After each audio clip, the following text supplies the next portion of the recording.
So welcome back to our strategy lecture. Today we are going to talk about the process of creating a business strategy. Strategy is like a roadmap for a company. It helps them figure out where they are going and how they are going to get there. But here's the thing, it's often tricky to know if a company is on the best path to its future. So the question is, how do we make sure we are not making mistakes in choosing the right strategy, right? So research tells us that careful and systematic planning can reduce these risks. This is where the strategic management process comes in. It's a series of steps a company takes to make sure they're picking a good strategy, one that gives them an advantage over their competitors. All right, let's have a look at this process structure. You can see it in this figure. Think of the strategy process like learning to bake a cake. We are going to go step by step, understanding each ingredient, how they mix together and why each one is important. That's the same with this process. Each element we're gonna discuss in this course is connected to each other and they all work together to create a strong strategy framework. For the beginning, some of these parts might sound quite abstract or confusing, but remember, it's a journey through a process. So just as a cake, it doesn't make sense until you see the final cake or product. By the end, each piece of our strategy process model will fall into place. So have a look at the entire model here.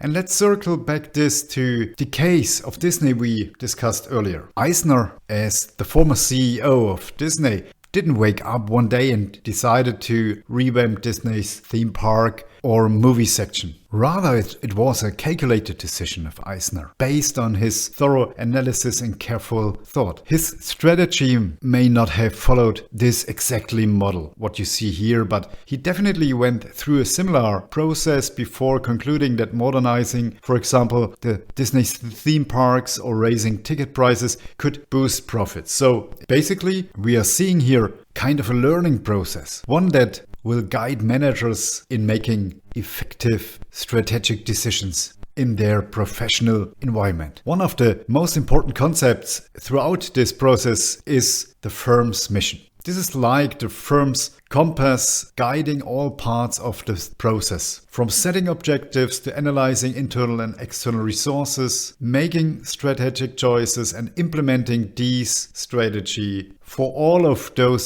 steps, the firm's mission is central to succeeding. It shapes basically the competitive advantage a company can hold. So see a mission like a firm's DNA. It's their reason for being. It's important that a company follows their mission on each and every step throughout this process, planning and analysis. Think of the mission as kind of a thread running through all the fabrics throughout the strategic decision process. So let's have a look at an example to illustrate this. Just imagine, once upon a time there were two sisters who, after successful careers in investment banking, they decided to start kind of a shoe company. One sister merged two shoe manufacturers. Her father was a steel worker who suffered on his foot injuries through an industrial accident. So just imagine this experience with her father's injuries influenced all their decisions, and the sisters were eager to start a business that mattered deeply to this situation and to their life experience. So they named their firm Steelcon Shoes, and their mission is to provide the safest, highest quality shoes to the steel construction industry, right?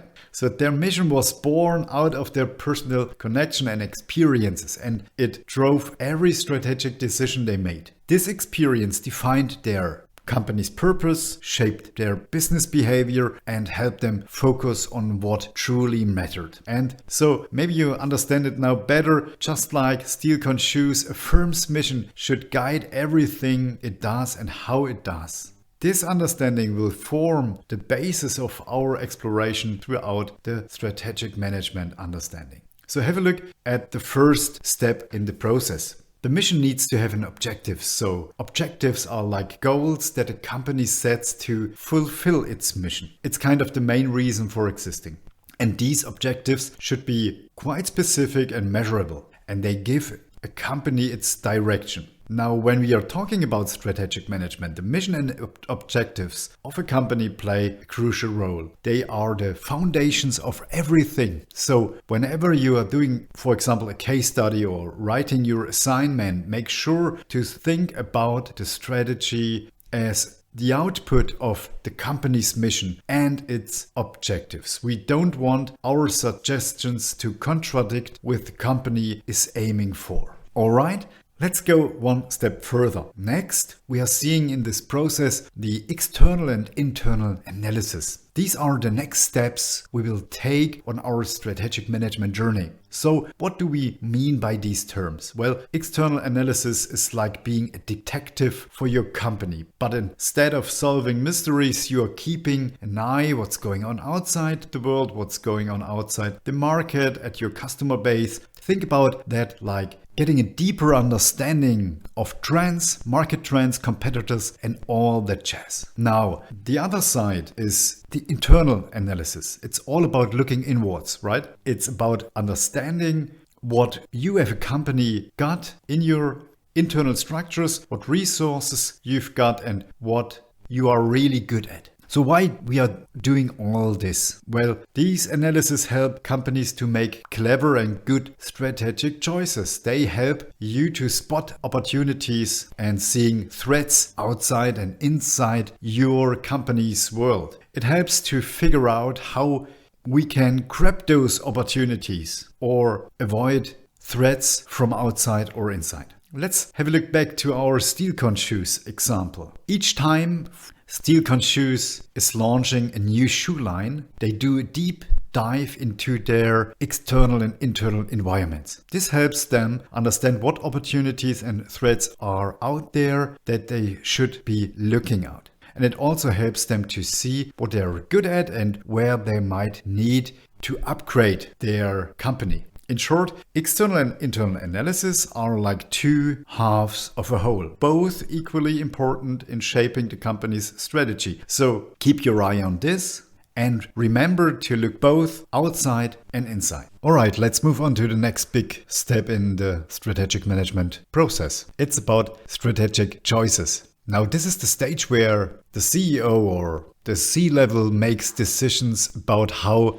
to best use the company's resources. But here's the thing. To make any kind of decision, managers first need to understand what's happening outside and inside the company. That's where our external and internal analysis and data comes into play. When it comes to strategic choices, there are two levels we need to consider. First, we have the business level choices. These are all about deciding where a business fits into the market. Like it's going for the high-end, high-quality, high-price route, or it is playing more on the budget-friendly, low-price end of market. Or maybe it's somewhere in the middle, trying to balance both sides. So that's about the business level choices. On the other hand, we've got corporate level choices. These choices determine what businesses the company should be involved in. In other words, what playgrounds the company wants to play in. So let's have a look at an example and dive deeper into this idea of strategic choices. Now, after understanding what's happening outside and inside, we are at a stage where we can make some strategic decisions. For example, let's look at Stanley Black & Decker, the company that makes usually power tools. They've got to decide how they want to position themselves in each of their businesses. Each business faces different situations, different conditions, so they might position, for example, their outdoor power equipment business one way and their power tools business another way. And then at the corporate level, they decide what new areas they enter or which new business segments they gonna develop. Let's say they decide on a new luggage business. That would be a corporate level decision. And it doesn't matter if you are a small firm or a big one like Black & Decker, you are going to be making these two types of strategic decisions. The business level decision and the corporate level decision. And whenever a firm thinks about getting into a new area or getting out of a new area, that's a corporate level strategic choice. All right, moving on to the next stage in our strategy process. It's the strategy implementation. This step is all about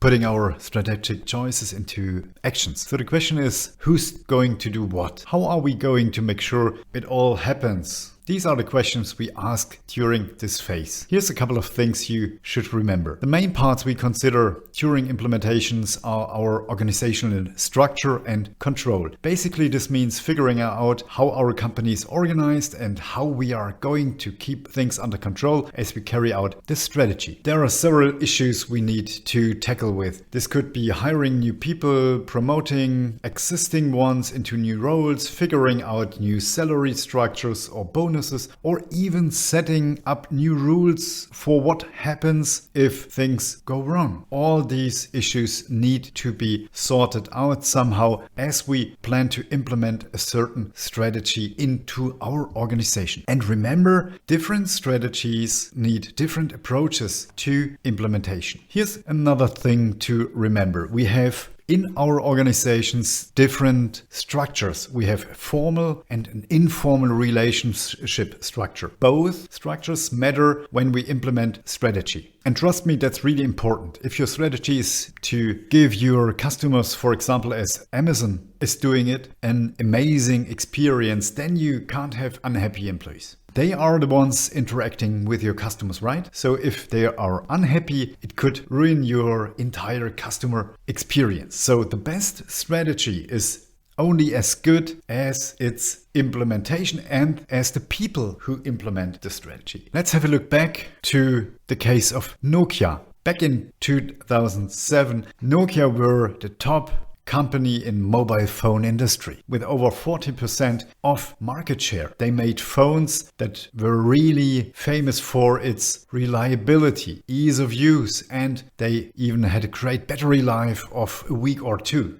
But then later on came the iPhone. Suddenly, smartphones were the big thing. Nokia had a choice to make and they decided to stick to their current product line and keep making their traditional phones, while also trying to break into the smartphone market. Here's where the problem started. The way they implemented their strategy didn't work out. Firstly, they didn't really catch on to how much people were loving smartphones with the new touch screens, with app stores and better internet. They didn't realize how fast everything was changing and they couldn't adjust their product development to keep up with this smartphone industry pace. Secondly, the way their company was structured caused a lot of issues. Different departments weren't working together well, which caused delays and confusion. Plus, decisions were being made slowly, which got in the way of new ideas. So now you understand that organization and the organizational side is even more important